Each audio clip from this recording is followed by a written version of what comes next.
Bismillahirrahmanirrahim. Assalamualaikum warahmatullahi wabarakatuh. Alhamdulillahillazi kana biibadihi khabiran basira. Tabarakallazi ja'ala fis sama'i burujan wa ja'ala fiha sirajan wa qamaran munira. Ashhadu an la ilaha illallah wa ashhadu anna Muhammadan abduhu wa rasuluh allazi ba'asahu bil haqqi basiran wa nazira. Wa da'iya ilal haqqi biiznihi wa sirajan munira.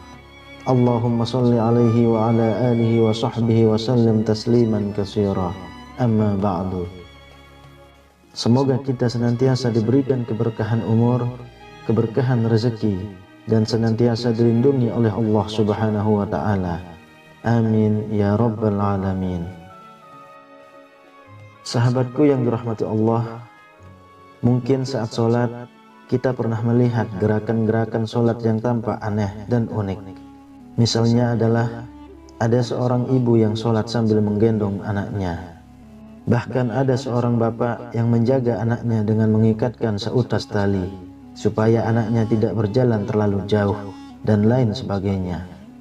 Yang jadi pertanyaan adalah, apakah hal tersebut tetap sah sholatnya? Atau harus bagaimana jika sedang mengajak anak untuk sholat berjamaah? Yang perlu saudaraku ketahui terlebih dahulu dari gerakan sholat adalah ada gerakan yang diharuskan, ada gerakan yang dianjurkan atau ditoleransi, ada gerakan yang diperbolehkan, ada gerakan sholat yang sebaiknya dihindari atau makruh, dan ada juga gerakan yang sangat dilarang.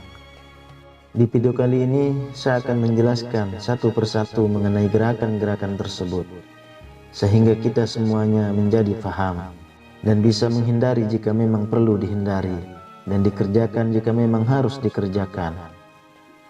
Yang pertama adalah gerakan yang diharuskan. Kalau untuk gerakan sholat yang diharuskan, mungkin saudaraku semuanya sudah faham, yakni gerakan yang harus memenuhi syarat dan rukun dalam sholat itu sendiri. Yang kedua, gerakan yang dianjurkan.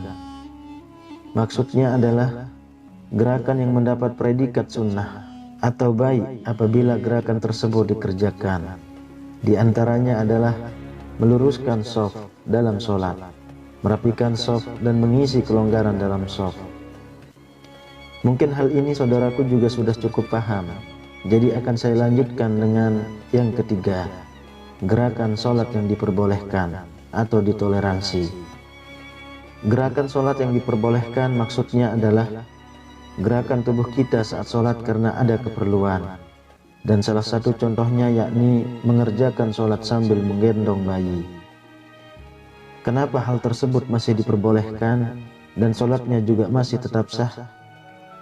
Dalam sebuah hadis riwayat Imam Al-Bukhari dijelaskan bahwa Nabi Shallallahu Alaihi Wasallam pernah sholat sambil menggendong Umamah binti Zainab, cucu perempuan Nabi. Saat beliau berdiri, digendonglah cucu tersebut, dan pada saat sujud, ditaruhlah cucu Nabi tersebut. Jadi hal yang semacam ini masih diperbolehkan karena Nabi pernah mengerjakan saat sholat, dan sholatnya insya Allah tetap sah. Lalu yang keempat, gerakan yang sebaiknya dihindari atau makruh jika dikerjakan.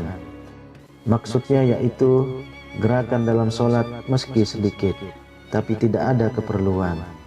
Di antaranya melihat jam tangan, mengorek-ngorek telinga, memasukkan jari ke dalam hidung, mengelus jenggot, melirik HP yang sedang ada di bawah, dan gerakan-gerakan lain yang meskipun ringan, namun jika dikerjakan secara berulang-ulang akan membuat pahala sholat kita menjadi berkurang.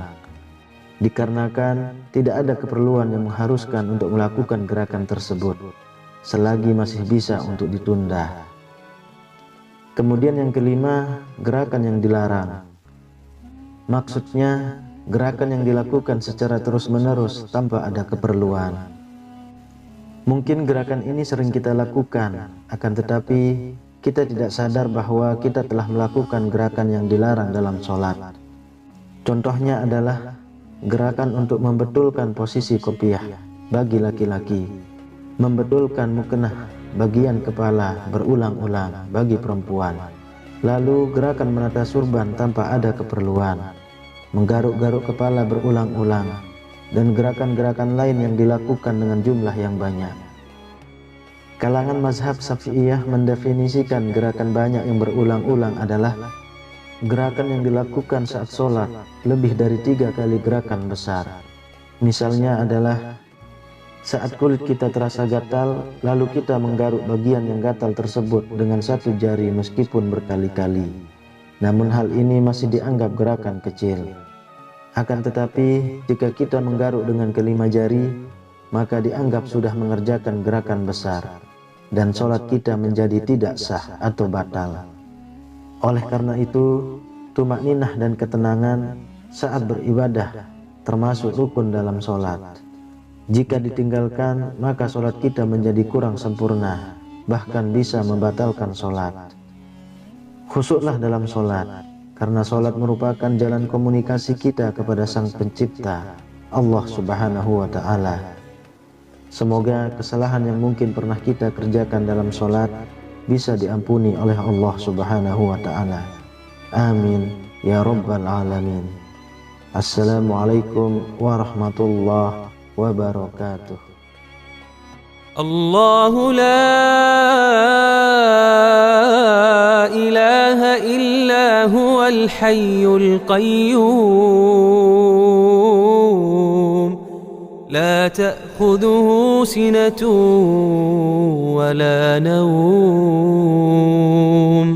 lahu ma fis samawati wa ma fil ard, man dha alladhi yashfa'u 'indahu illa bi'idhnihi, ya'lamu ma bayna aydihim wa ma khalfahum, wa la yuhituna bi shay'in min 'ilmihi illa bima sha'a, wasi'a kursiyyuhu as-samawati wal ard, wa la ya'uduhu hifdhuhuma wa huwal 'aliyyul 'azim.